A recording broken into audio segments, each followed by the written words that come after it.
You think your brothers are supposed to be your guardians, your protectors. But mine turned my childhood into a nightmare I couldn't wake up from. And I kept their secret for 60 years. My name is Alice, Alice May Turner. I'm 74 years old, and I've been silent long enough. I live alone now, in a little white house with chipped paint and creaky steps, the kind that groans every time you walk across the porch. There's a rocking chair out front, and I sit in it every evening when the sun starts to dip behind the trees. It's quiet here, too quiet sometimes, and I guess that's why I've decided to finally tell this story, because silence, real silence, doesn't bring peace. It just leaves you alone with ghosts. I've got a faded picture frame sitting beside me. It holds a photo of me at 9 years old. I was missing my 2 front teeth, smiling wide like I didn't have a care in the world. But I remember that day so well. Not because I was happy, but because I knew the moment Daddy drove away for work, the house wouldn't be safe anymore.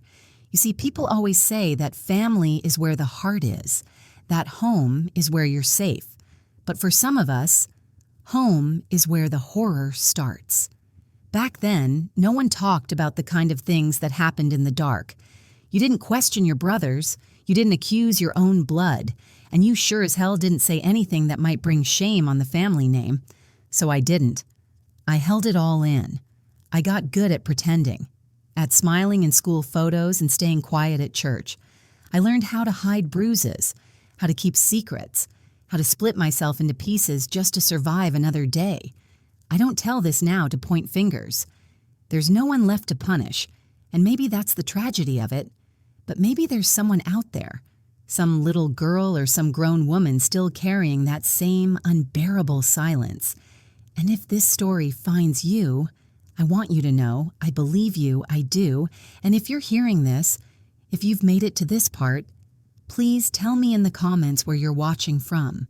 I want to know if my voice is reaching anyone, anywhere. It helps me feel a little less alone.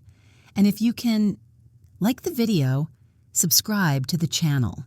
Every single click, every kind word, it gives me the strength to keep telling these truths, the ones people tried so hard to bury. Because the truth doesn't die just because we're too scared to speak it. Sometimes, it just waits. I was born in 1949 in a small town in Georgia you've probably never heard of unless you were born there too, Maple Hollow. It had one grocery store, one school, a single blinking red light, and more churches than houses, it seemed. We lived in a wooden farmhouse on the edge of town, where the road turned to gravel and the pine trees crowded in like they were trying to keep secrets. My daddy, Frank Turner, was a mechanic.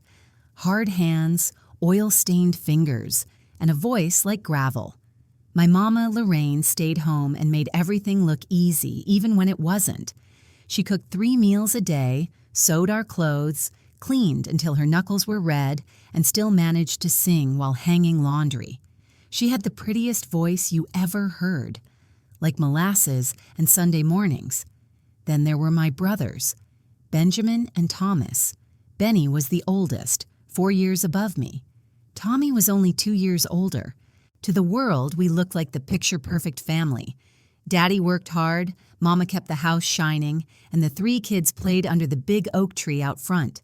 People used to call us the Turner Trio, and I used to like the sound of that. When I was real little, 5, 6, I worshipped my brothers. I'd follow them everywhere. I'd trail after Benny out in the fields, tugging on his shirt until he let me chase frogs with him. And Tommy, well, he had this crooked smile that made you feel like you belonged.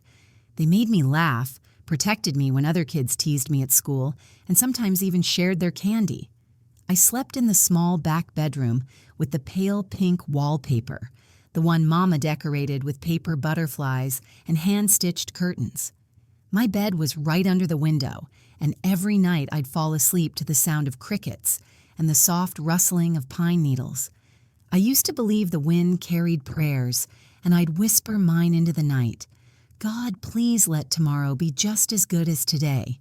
Back then, I thought the world was simple. Good people went to church. bad people lived in big cities, and family?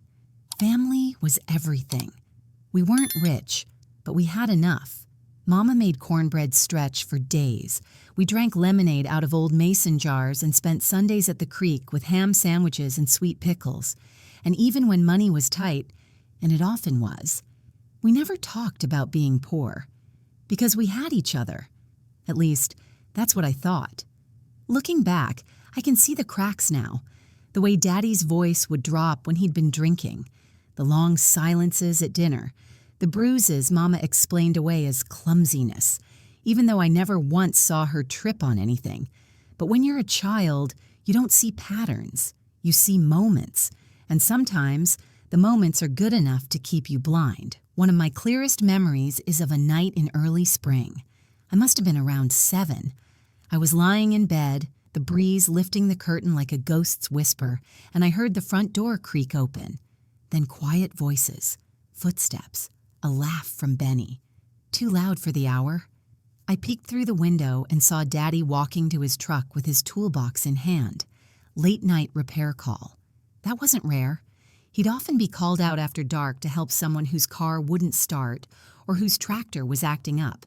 He was proud of being the town's go-to man. That night, Mama was sick, feverish, curled up in bed with a damp cloth on her head. "You boys look after your sister," Daddy said as he left. "Don't let her out of your sight." That should have made me feel safe, but that was the first time I ever remember feeling something I couldn't name. Not fear, exactly, just a tightness in my chest, like the wind outside had stopped carrying prayers and started holding its breath. I lay there, wide awake, listening, every creak of the floorboards, every shift in the walls. I heard Tommy giggling down the hall, heard Benny's low, gruff whisper, and I told myself it was nothing, that I was being silly, that they were just playing a game. But something in me had already changed. A seed had been planted.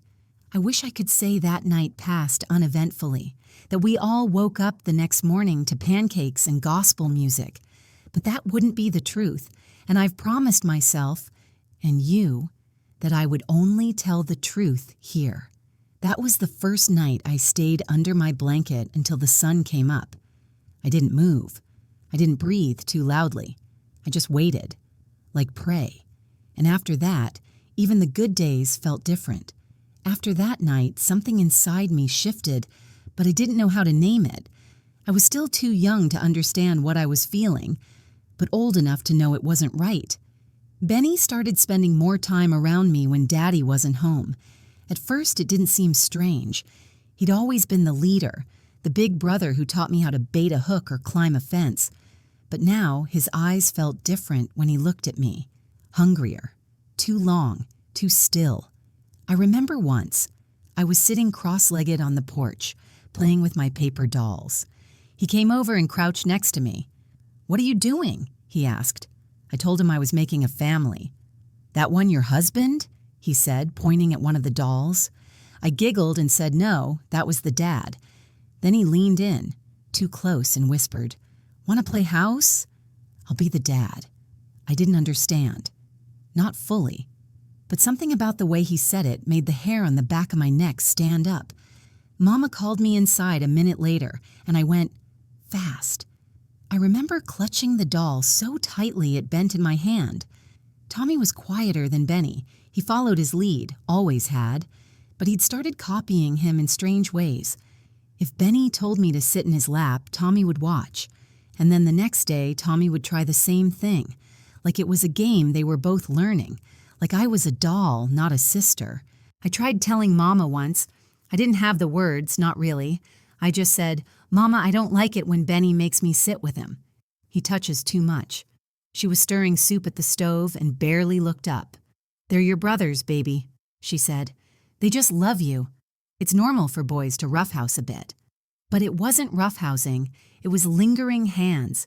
It was being told to sit still. It was whispers in my ear that didn't feel like love. And every time I said no, they'd laugh. Or worse, they'd go quiet, cold, and then pretend nothing happened the next day. At night, I'd lie awake, afraid of footsteps, afraid of the way the hallway creaked, afraid of hearing my name in the dark. And every morning, I'd act like everything was fine. I'd braid my hair, I'd pack my school books, I'd sit in church and smile like nothing was wrong. I became very good at pretending.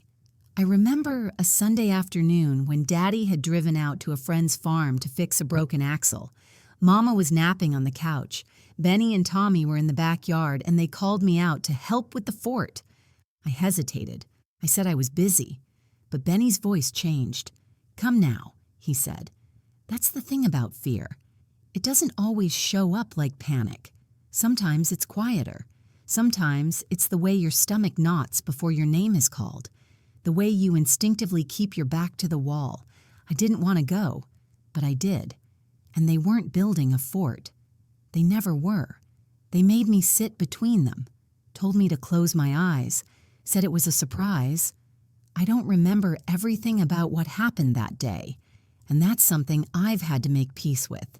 Because memory doesn't always work like a movie.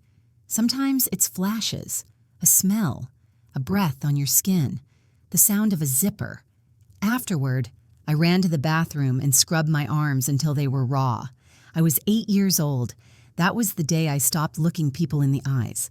At school, my teacher asked me why I was so quiet. I said I had a sore throat. She nodded. No one ever pressed. No one ever wondered why my math grades had slipped or why I flinched when someone brushed past me too quickly. That's the thing about small towns. Everybody minds their business, especially when they shouldn't. Tommy started sneaking into my room more often after that. Sometimes he'd just sit at the edge of my bed, whispering things that made no sense, telling me I was pretty, that I should be nice to him. And when I said I didn't want to play, he'd frown, like I'd broken a rule I didn't know existed. I began keeping my door locked.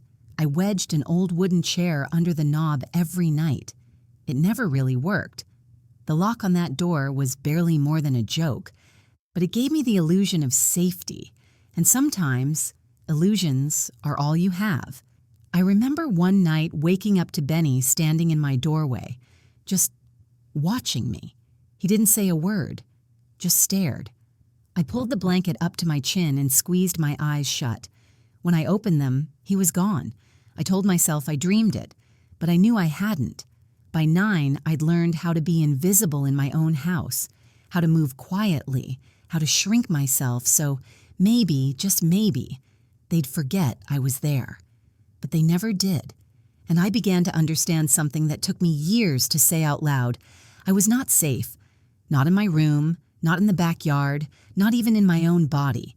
It happened during summer when the heat pressed down so hard on your skin it felt like you were walking through syrup. I was 9 years old. School was out, and that meant more time at home, more time with them.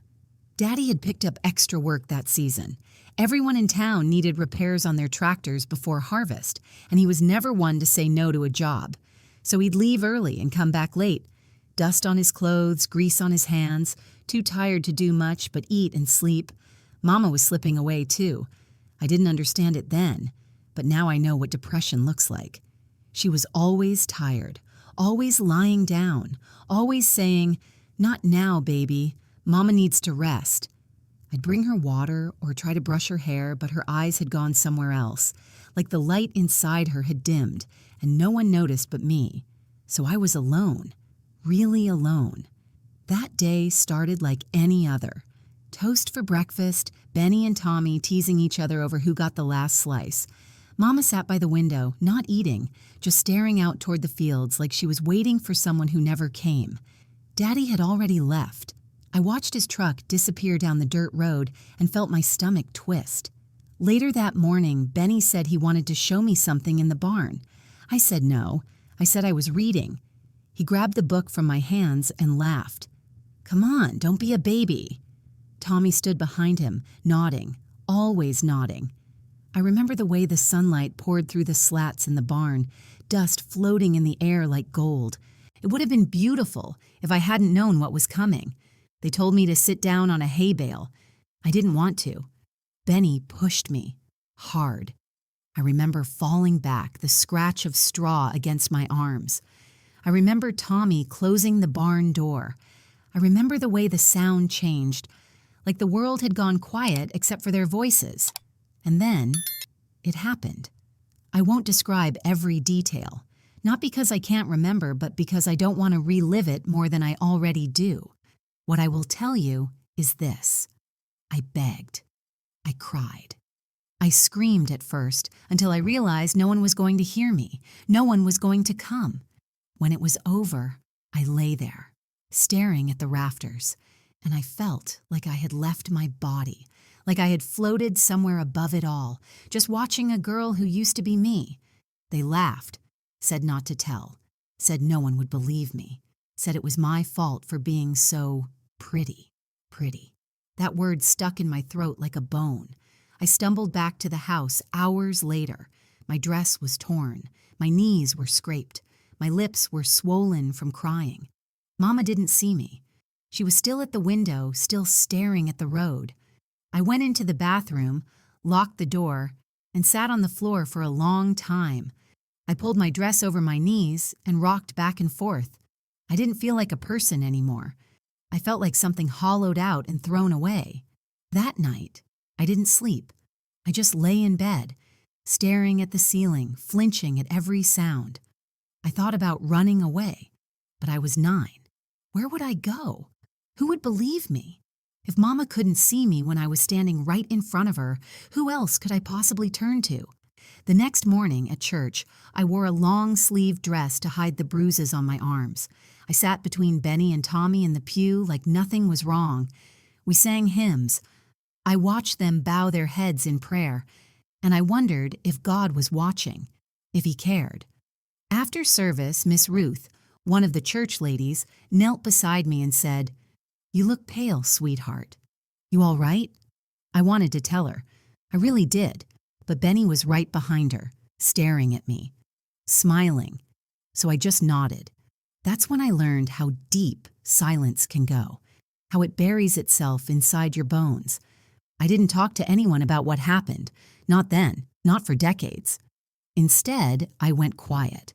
I disappeared inside myself, and that's when the real damage began, not just to my body, but to my spirit.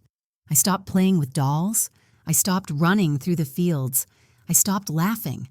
I stopped being a child. After that day in the barn, something in me just broke. It didn't shatter all at once. It cracked slowly like old wood under pressure. A splinter here, a split there, until eventually I wasn't the same little girl anymore. I moved differently. I breathed differently. I learned how to carry pain like a secret tucked beneath my ribs. And the worst part? It didn't stop. Benny and Tommy kept coming. They didn't care if it was daylight or dusk, if Mama was upstairs or out hanging laundry. They always found a way.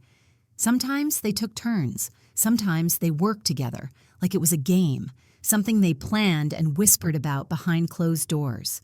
At 9 years old, I knew more about evil than most grown women ever should. I started avoiding eye contact altogether. I'd walk with my head down, never speaking unless spoken to. Teachers started writing notes home, saying I seemed detached or troubled. One even said I was disrespectful for not smiling when spoken to. But I didn't have any smiles left to give. There was a period that summer where I refused to eat.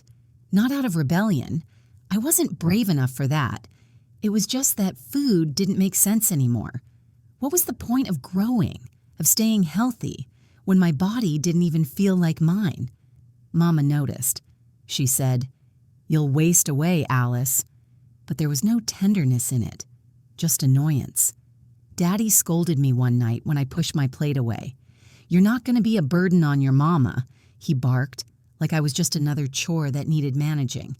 If he noticed I winced when Benny sat next to me, he didn't say a word. Maybe he didn't see, or maybe he didn't want to. That's when I started disappearing inside myself. I'd stare out the window for hours, watching the way the wind moved through the trees. I started talking to God in my head. Not the God we prayed to in church, not the one who seemed so obsessed with sin and punishment, but my own version, a quieter God, one who might understand what it was like to be afraid all the time. Sometimes I'd pretend I wasn't me. I'd make up stories, pretend I was a girl in another house, with brothers who were kind, with a mama who saw everything, with a daddy who hugged her every night and said, "I'm proud of you." I clung to those stories because the truth was too heavy. One day, I was sitting under the kitchen table, hiding from the afternoon heat when Benny came in.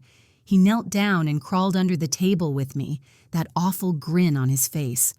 I started to scream, not loud, not enough for Mama to hear, but enough for him to pause. "You better hush," he said, "or I'll make it worse." And then he laughed, like it was funny, like my fear was entertaining. Tommy joined him a minute later. I remember the way their knees touched mine, how they smelled like sweat and dirt and something sour. I closed my eyes and went somewhere else in my mind, a meadow, a creek, a sky with no clouds. It's how I got through it. Dissociation. I didn't know the word then, but I lived it every day. I began cutting slits in my sheets at night, just tiny ones with Mama's sewing scissors. It was the only thing I could control. I'd stare at those little tears and think, that's me. Splitting apart, little by little. Once I tried to run away. I got as far as the back fence before Tommy caught me. He yanked me back by my wrist so hard I thought it was broken. "Where you gonna go?" he hissed. "You think anyone's gonna take in a liar like you?" He dragged me back into the house and slammed the door behind us. No one asked where I'd gone. No one even noticed. That was when I gave up on being rescued.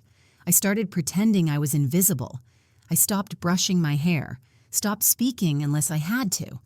I thought maybe if I became small enough, ugly enough, quiet enough, they'd forget about me. But they never did. The thing is, when people talk about abuse, they always focus on the physical part, the bruises, the scars.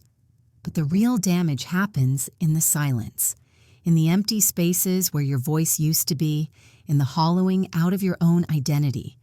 I didn't know who I was anymore. I wasn't a sister. I wasn't a daughter. I wasn't a girl. I was just a body that got passed between hands when Daddy wasn't home. And yet, I kept going.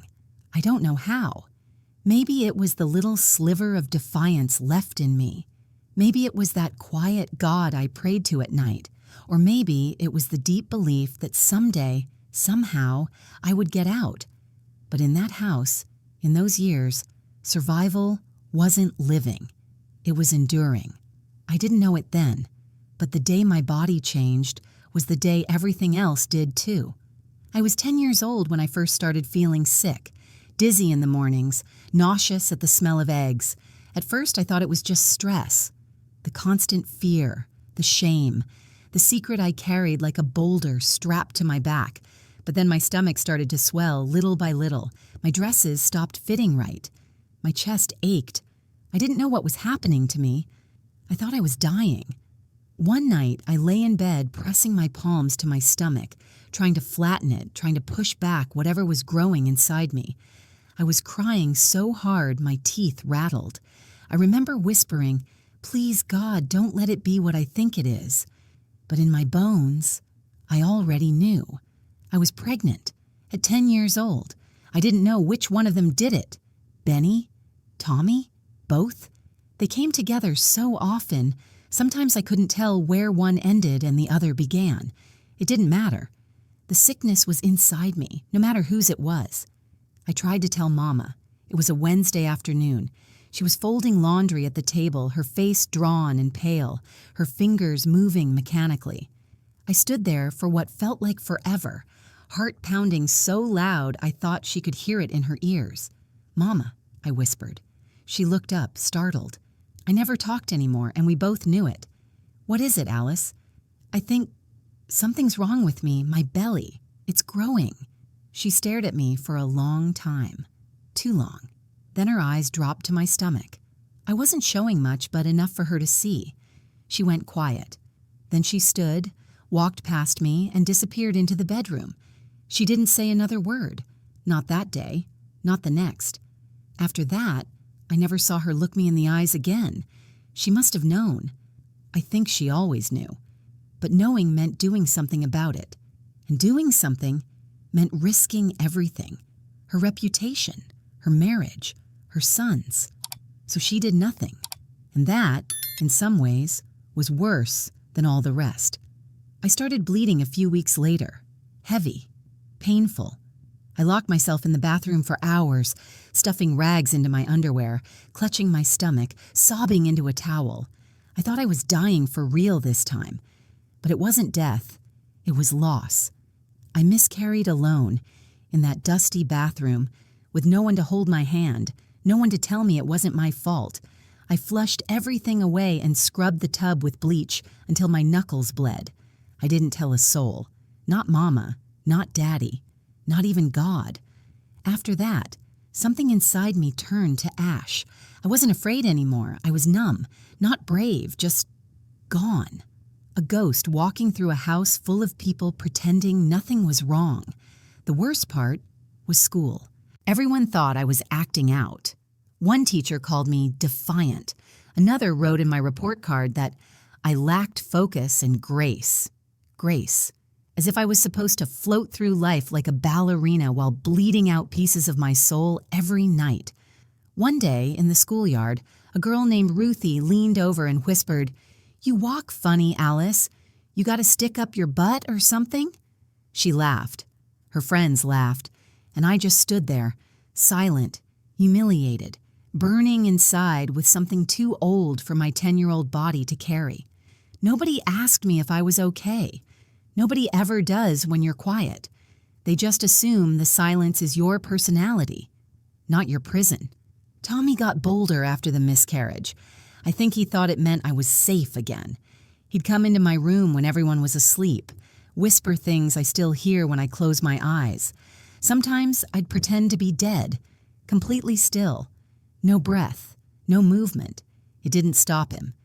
Benny started getting violent. He'd slap me if I said no, push me into walls. One night, he shoved me so hard I hit my head on the dresser and blacked out for a few seconds. When I came to, he was gone, and blood was dripping into my ear. That was the moment I realized, if I didn't leave, they might actually kill me. Not all at once, not with a gun or a knife, but piece by piece. A soul doesn't always die in one blow. Sometimes it's carved up in secret, by people who call themselves family. I didn't want to die. Not like that. And for the first time in years, I began to think, maybe there's another life somewhere else. Maybe there's a world outside this house. Maybe I could escape. But to do that, I had to wait. I had to be patient. I had to pretend even harder. Pretend I was still weak, still broken, still theirs. Because pretending was the only weapon I had left. After the miscarriage, my body recovered faster than my soul. Physically, I was back to normal within a few weeks, or so everyone thought. But something in me had changed for good. I no longer flinched when they touched me. I no longer cried. That terrified me more than anything, because I had stopped feeling. And when you stop feeling, it means you've stopped believing life can be different. I spent days sitting on the porch, staring out at the trees. I didn't play. I didn't speak. I didn't even pray anymore. The world became gray, not dark. That would have been too dramatic. Just gray, flat, empty. Even the birds seemed to sing quieter. One afternoon, I remember watching a red cardinal hop across the dirt path out front. I used to love seeing them. Mama always said they were messengers from heaven.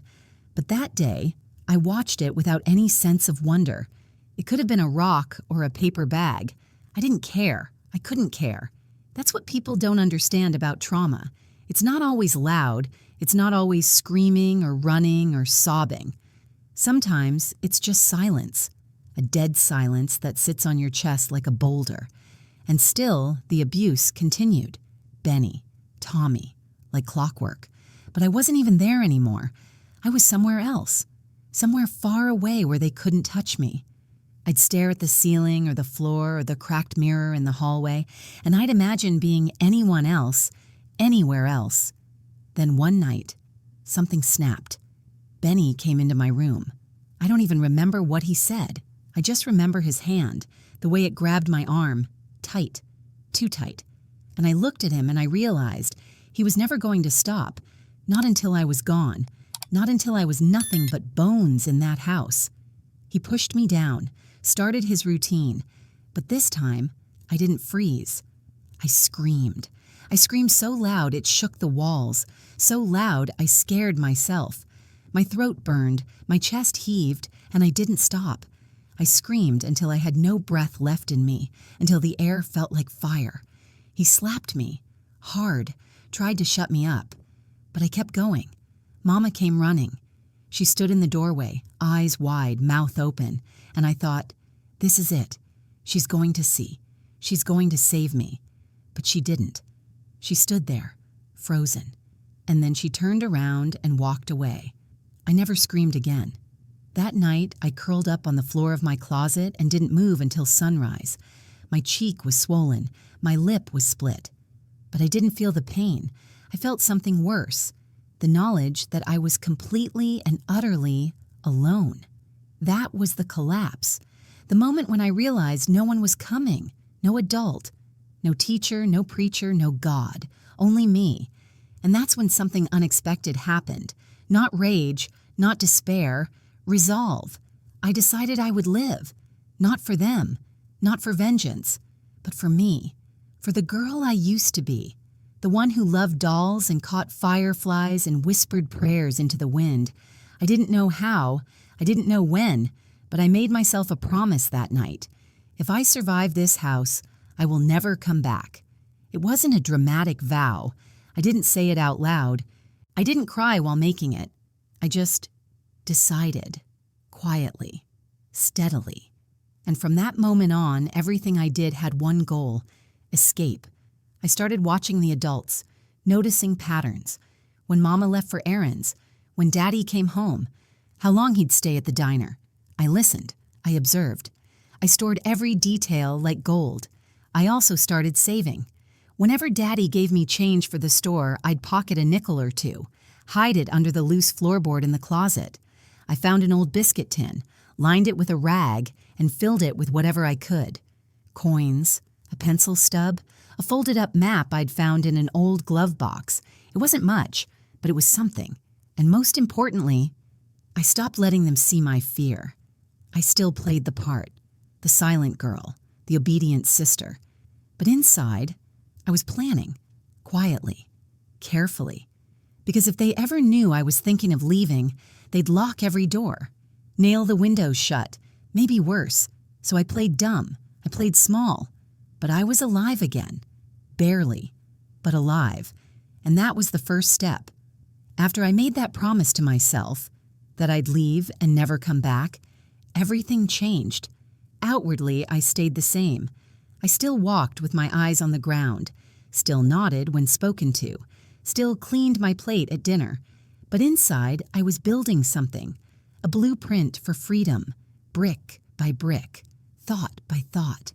I kept that biscuit tin hidden beneath the floorboard in the closet, beneath my old Sunday shoes and a stack of comic books I didn't even like. I'd slide it out every night after everyone was asleep. It became my little ritual, counting the coins by moonlight, whispering, almost there. I didn't know how much money it would take to get away.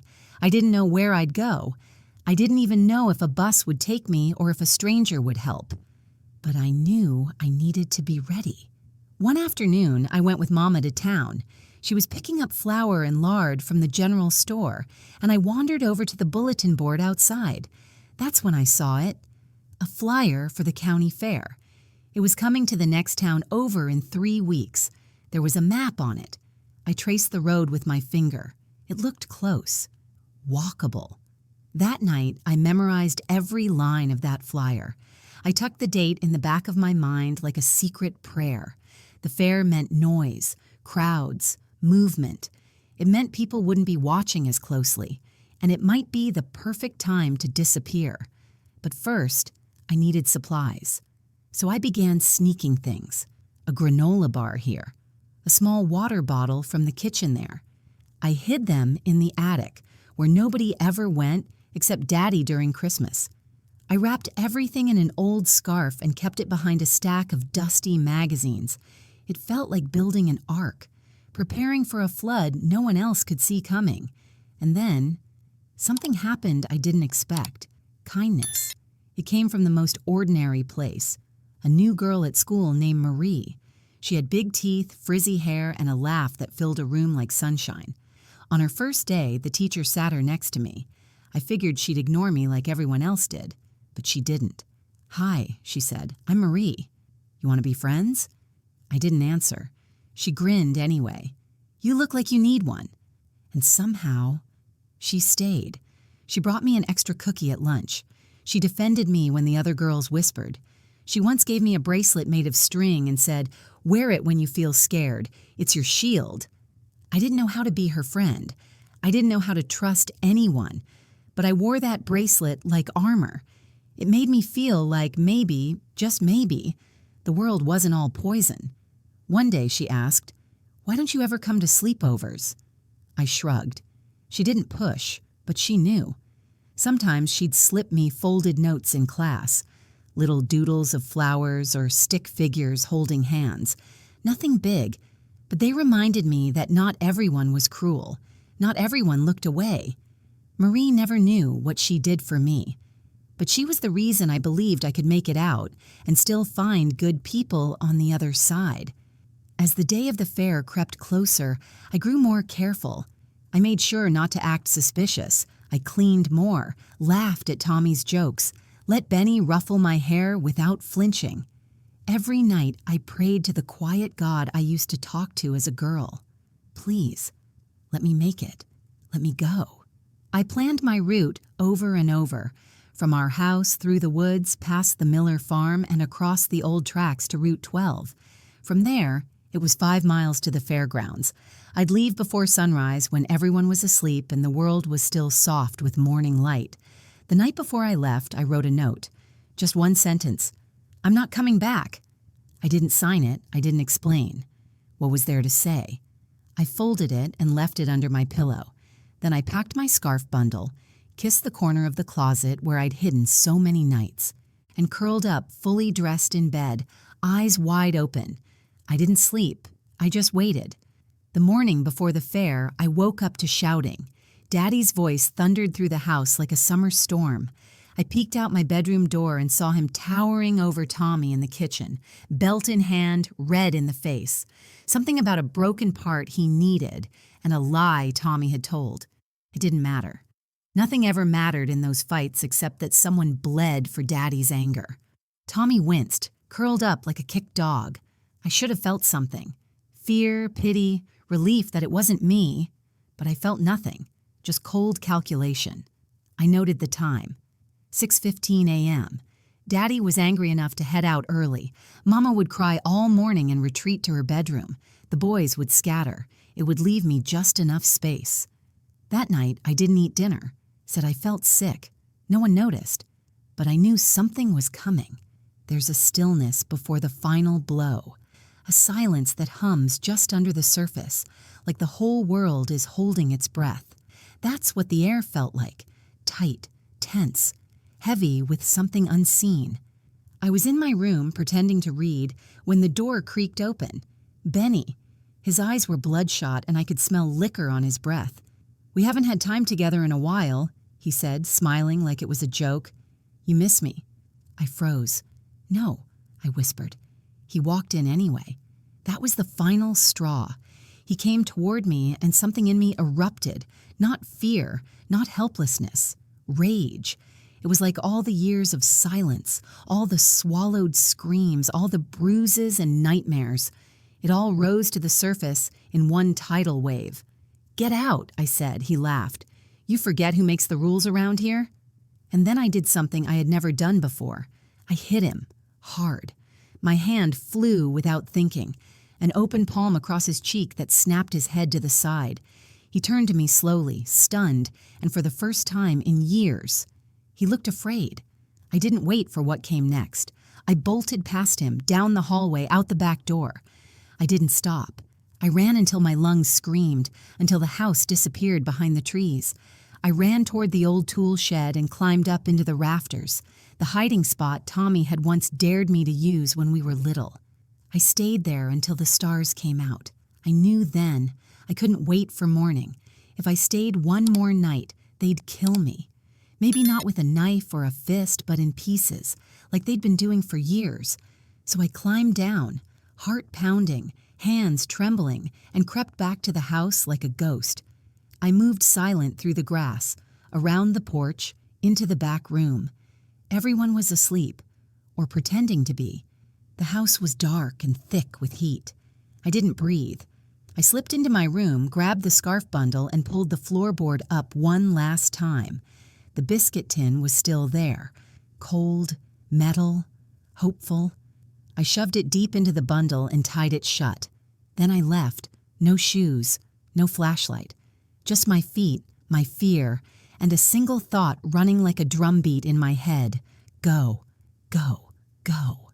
The night air was thick and wet, like the sky couldn't breathe either. My feet hit the dirt softly, every step calculated, every shadow studied. I stayed low as I moved through the backyard, past the broken fence gate, and down into the woods behind our house. That forest had always scared me. As a child, I'd imagined monsters between the trees, wolves, ghosts, men with knives. But that night, I welcomed the darkness. It was the only thing big enough to hide me. I didn't run. I couldn't. Every twig snap felt like a gunshot. Every rustle in the brush sent my heart into a sprint. But I moved forward, fast and quiet, barefoot and raw. I followed the plan, down past the creek, over the stone wall behind the Miller property, around the edge of their cornfield where the stalks grew tall enough to swallow me whole. I didn't stop. Not when my heel sliced open on a rock, not when a branch caught my arm and tore the skin. I kept going, because behind me was death. Not the kind they put in the ground, but the kind that leaves you alive and hollow. And ahead of me, I didn't know, but even nothing was better than them. When I reached Route 12, I nearly collapsed. The road looked silver in the moonlight, empty and endless. I crouched in the ditch for a long time, just listening. No cars, no voices, just crickets and wind and the sound of my own breath clawing in and out of my chest. I stepped onto the road, and for the first time in my life, I was truly alone. It took me hours to walk those 5 miles. My feet were bleeding. My legs shook. But I didn't stop. I counted mailboxes to keep my mind busy. I whispered numbers to myself like a lullaby. 27, 28, 29. At mailbox 42, I saw lights in the distance. The fairgrounds. I cried. Not loud. I couldn't afford to be loud, but the kind of cry that leaks out of your eyes and nose and heart all at once. The kind you don't even realize is happening until you taste salt on your lips. I crept through the side gate, still hours before opening. The grounds were quiet, mostly dark. A few workers milled about, setting up booths and lights. I stayed in the shadows, ducked behind tents, and found an old storage trailer unlocked. I slipped inside and curled up behind a stack of boxes, and for the first time in years, I slept. When I woke, the fair was alive. Music, laughter, the smell of popcorn and hay. I peeked through a crack in the wall and watched children run past with cotton candy in hand. None of them looked afraid. None of them looked like me. I waited until dusk before slipping out. I found a water hose and drank like I'd never had water before. I washed the blood from my feet. I combed my fingers through my hair and tied it back with a string from my pocket. Then I walked up to a woman at the lemonade stand. She was older, kind eyes, wore an apron with a sunflower stitched on the front. "You alone, honey?" she asked gently. I nodded. "You need help?" Another nod. She didn't ask questions. She just handed me a cup of lemonade and walked me to the sheriff's tent at the edge of the field. And that's where the old life ended, and the new one began.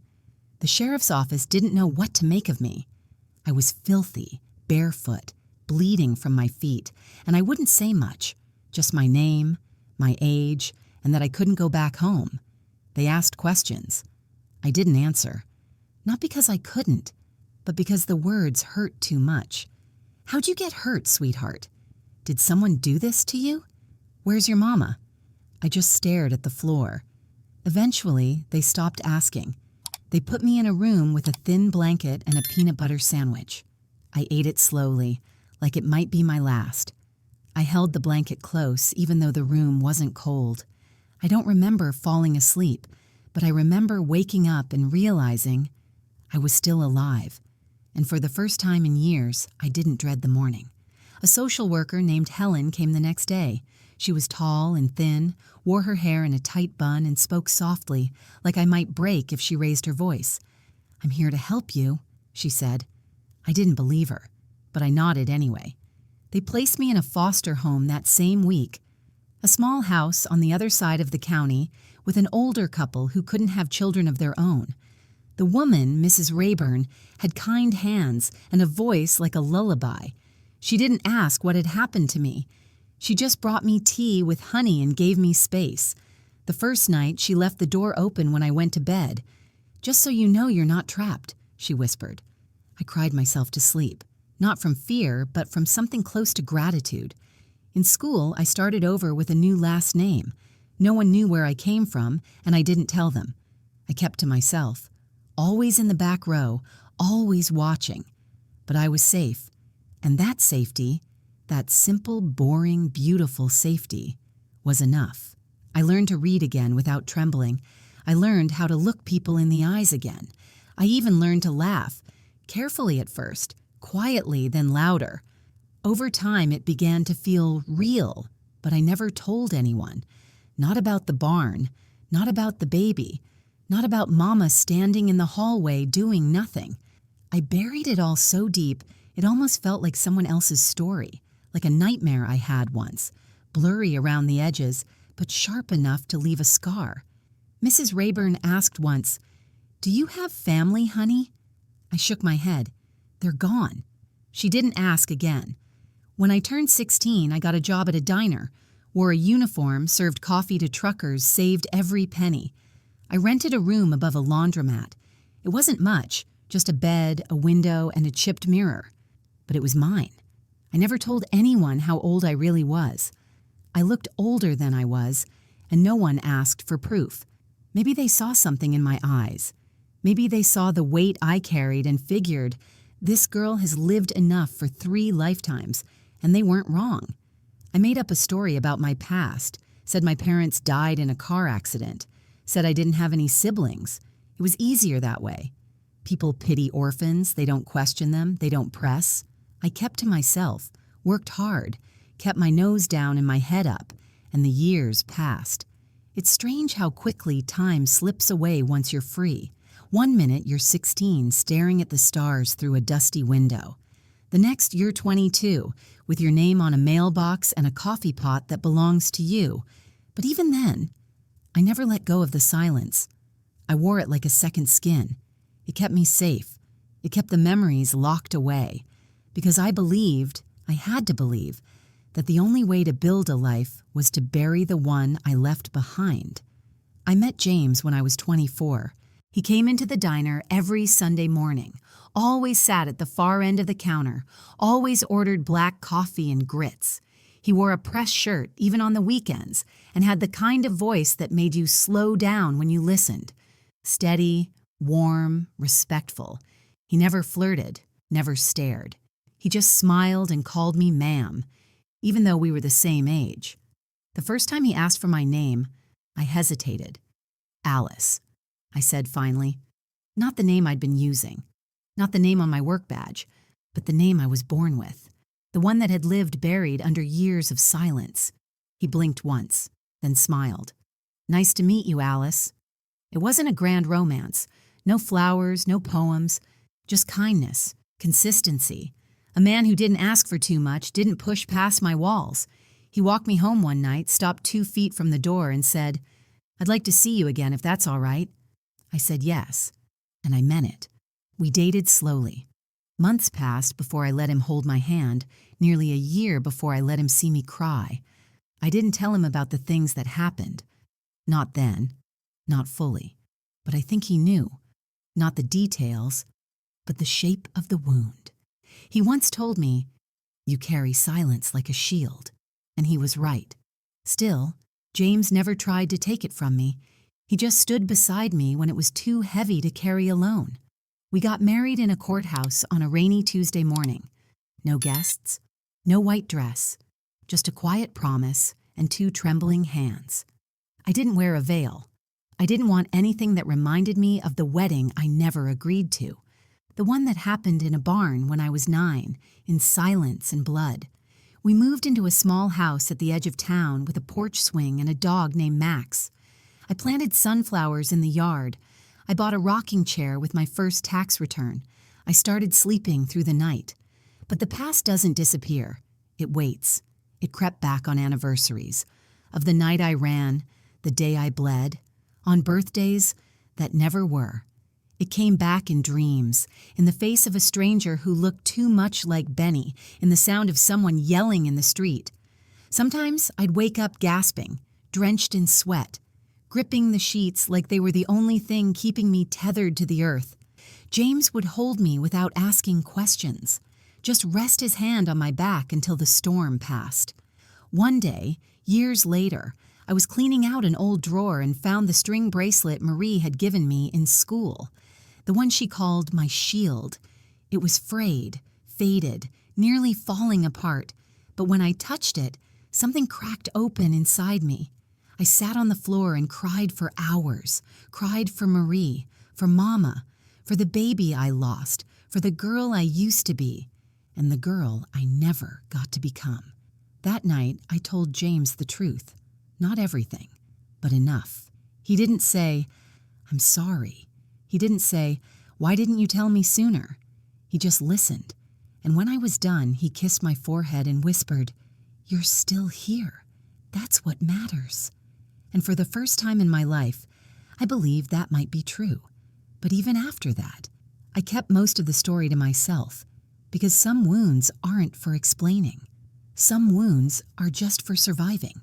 I never told my children the full story. I gave them a version of it, polished, softer, wrapped in carefully chosen words, the kind of story that lets them sleep through the night without waking up afraid. They knew I came from a hard place, that I left home young, that my parents had problems, and I had to make my own way. But I never said the words abuse, never mentioned barns or bruises or blood on the bathroom floor. What good would it do? They were innocent, whole, unbroken, and that, to me, felt like a kind of victory. My daughter May once asked, "Mama, did you have any brothers or sisters?" I hesitated, looked out the window. The sky was gray that day, the kind of gray that makes you feel like memories are crawling up from the ground. "No," I said finally. "I had to be my own everything." She nodded like that made perfect sense, and I let it lie. Because the truth isn't always a gift. Sometimes it's a curse, a shadow that stretches far past the people it hurt. I didn't want my children to grow up feeling haunted by my ghosts. I didn't want them to carry weight that wasn't theirs, so I gave them light. I gave them love. I gave them stories of strength and laughter and how Mama used to be a waitress with a dream. Because sometimes silence is a form of protection, not the silence that kept me trapped, not the silence that let them get away with what they did, but a silence rooted in love, in the deep, aching desire to give my children what I never had, a home where they were safe, a home where no one closed the door on their pain, a home where no one ever said, "You're lying," or "Don't talk about that," or "Keep it to yourself." So I gave them truth, but not the truth. I gave them something better, freedom. Freedom from the weight of what I endured. Freedom from the stain of my family's choices. They grew up happy, whole. They played in the backyard without fear. They giggled in their rooms late at night without dread of footsteps in the hallway. They called their daddy Hero, and I watched them with a heart so full it ached. Sometimes I'd see them sitting together on the porch swing, whispering secrets, laughing about nothing, and I'd feel a lump rise in my throat. not sadness, gratitude, because they didn't know what it felt like to be afraid of your own blood. They didn't know what it meant to survive the people who were supposed to love you. They were free. And that, more than anything, told me I had done something right. I don't regret keeping the darkest parts of my story from them. I regret what happened, yes. I regret the years stolen from me. But I do not regret the silence I chose later, the silence that gave them peace. They didn't need to know the smell of the barn, the taste of fear, the sound of Mama walking away down the hall. They needed to know love, and that's what I gave them. And now here I am, 74 years old, sitting on the same porch every evening watching the sun dip behind the trees.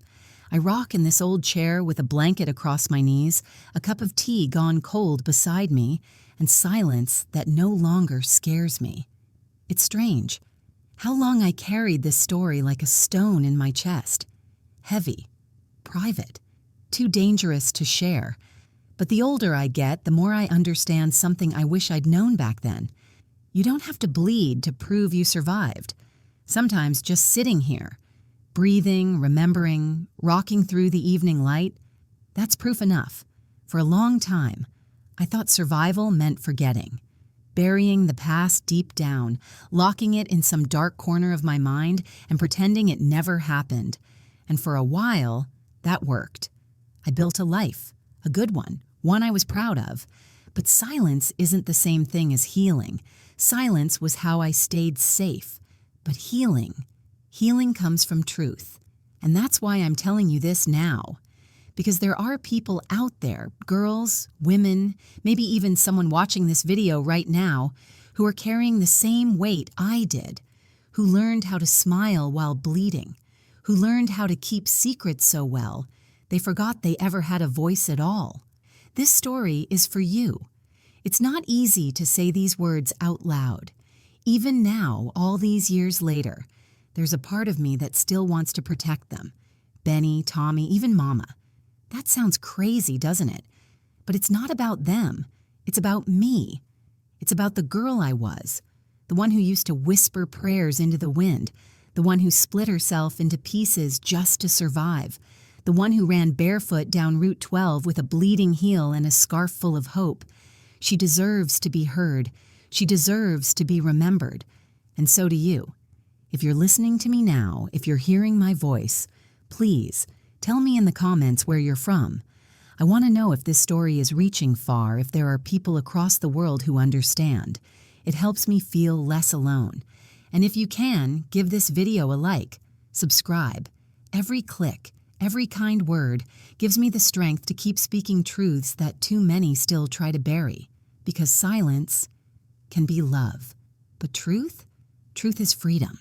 My children don't know the whole story. Maybe one day they will.